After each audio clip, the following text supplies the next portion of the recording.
The Peoplemover. To guess at Walt Disney World's Magic Kingdom, it's a relaxing ride above Tomorrowland. To guess at Disneyland in California, it's an empty track that's just kinda there. Now, what might surprise you is that EPCOT almost got its own version of the Peoplemover.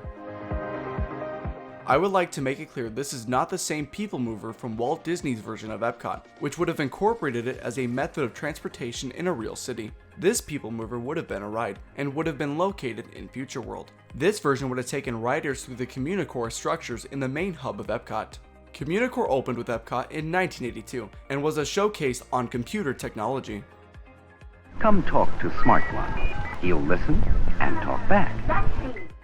In preparation for the future Peoplemover ride, the Communicore structures were designed with large hallways with elevated ceilings, which offered ride vehicles clearance through the buildings. Here's a digital recreation of what the ride possibly could have been.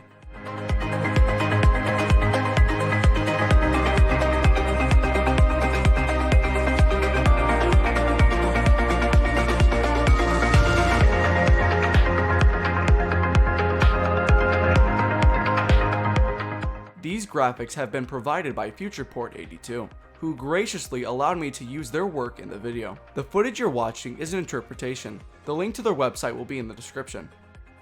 As you can see, the Peoplemover ride would have fit quite comfortably in the already existing Communicore structure, and would have really added a lot of kinetic energy to EPCOT. Now, why was this never built? Well, keep in mind there is very limited information about this ride. However, there is one individual online who claimed to help design the initial planned route of the Peoplemover. I was unable to verify if this person worked on the Peoplemover, let alone ever worked for Disney. So please take this with a grain of salt. Their claim is that one of the contributing factors the Peoplemover got cancelled was due to Reedy Creek, which was once the governing body that ran Walt Disney World, and took care of things as small as potholes in the road to major infrastructure. Their claim is that Reedy Creek wanted fire truck access into the hub of EPCOT, and a track running between buildings with low clearance would theoretically prevent that.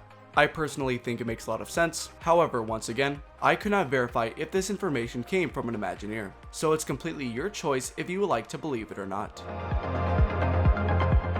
In 2019, the west building of Communicore, at this point referred to as Innovations, had begun demolition, while the east structure was gutted and remodeled to accommodate a dining and retail venue. However, when walking into the structure today, you're still able to see one of the elevated ceilings of where the Peoplemover would have traveled through.